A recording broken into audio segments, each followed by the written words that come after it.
So the first thing is designing the environmental product fit. So we have seen what exactly should be the product is something that we can figure out based on the previous diagram that we saw. So how should that product be positioned? So one is, how do you dress up that product? For example, if you take somebody like Toyota Prius, which is now the best selling hybrid electric vehicle kind of car from Toyota, which is the best seller in the US. It's a combination of electric and regular gas, petrol. So the advantage there is that it's supposed to be tremendously less polluting. A possible benefit is that you spend less on petrol every month. So there's a benefit in that side. So you're saving money, and also you feel you're saving the environment because of that. So how do you dress it up? Therefore, on the one side, how do you brand it, and how do you package it to make it look distinct? Can you have some mark which says green friendly or some such thing? Yes, in some places, can you get some government support and benefit because you're buying that car? Yes, you can do that. How do you also design an appropriate image and positioning for this particular vehicle as opposed to some other existing vehicle? Can you get other environmental groups to support you? Can you get others, the users to support your idea based on who the target adopter group is? So you'll find there are several things that you can do out here. Then you also have to deliver that fit, right? We have already seen about the idea itself. Can you save fuel on the one side, but more importantly, you feel you're saving the environment, and then you're actually delivering it through the means of a hybrid car, electric plus petrol, okay? And then you are actually dressing up the environmental idea. How can you help reduce fossil fuel consumption? How can you help save depletion of natural resources? How can you save the environment? So you're dressing it up in a very appropriate way, the overall idea.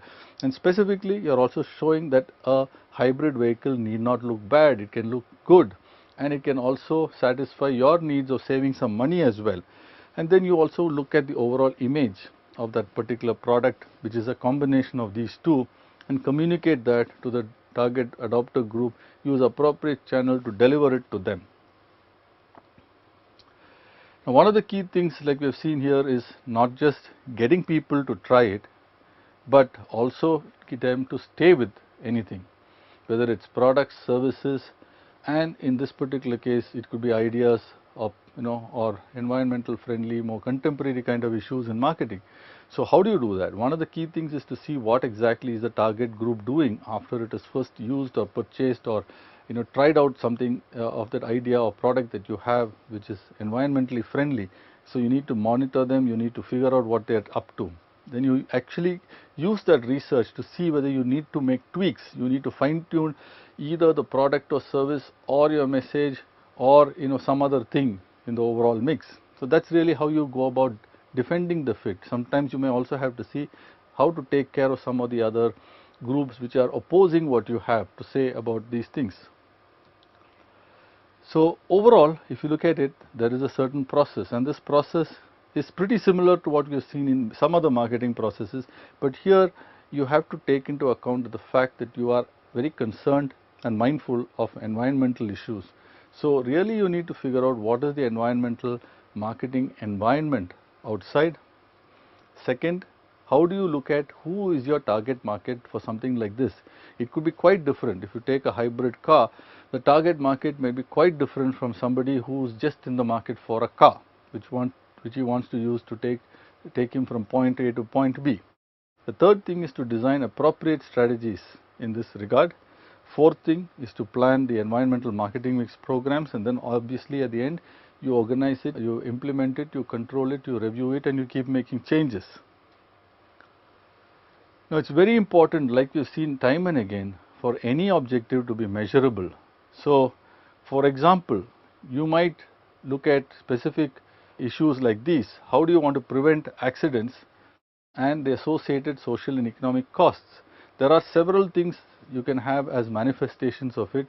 For example, wearing seat belts, keeping a safe distance on the road between vehicles, not drinking when you drive, and also appropriate pedestrian behavior, no jaywalking and so on and so forth.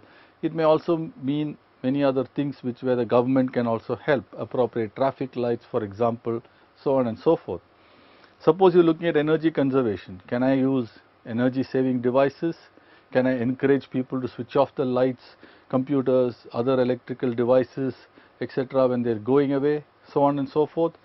Third, crime prevention, asking people not to wear jewelry when they walk out in the evenings, late hours outside in major cities in India, keeping valuables out of sight, making sure that the doors and all windows are appropriately locked. So that's specific behavior and manifestations. Fire prevention, things like make sure you always switch off the gas cylinder when you go out, or when you are not using the gas stove, making sure electrical switches and things like that, especially if there are small kids in the house, are out of reach.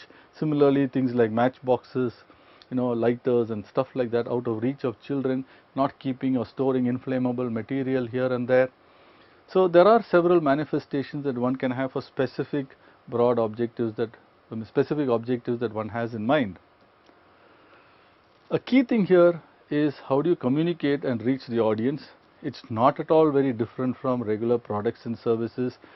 Typical issues and challenges that are there are here also, whether you have mass communication, selective communication, personal communication, so on and so forth. How do you reach them through different kinds of distribution outlets, and how do you actually then monitor what the impact is on the target adopters. So if you look at it, this is becoming increasingly woven into a company's regular marketing programs. Increasingly, marketers and manufacturers are under pressure to make sure that what they are producing is in consonance with larger societal needs and requirements. So one of the key aspects is how the environmental degradation is minimized, or at least is reversed in some cases, and therefore marketers need to carefully consider such environmental issues when they are planning future programs.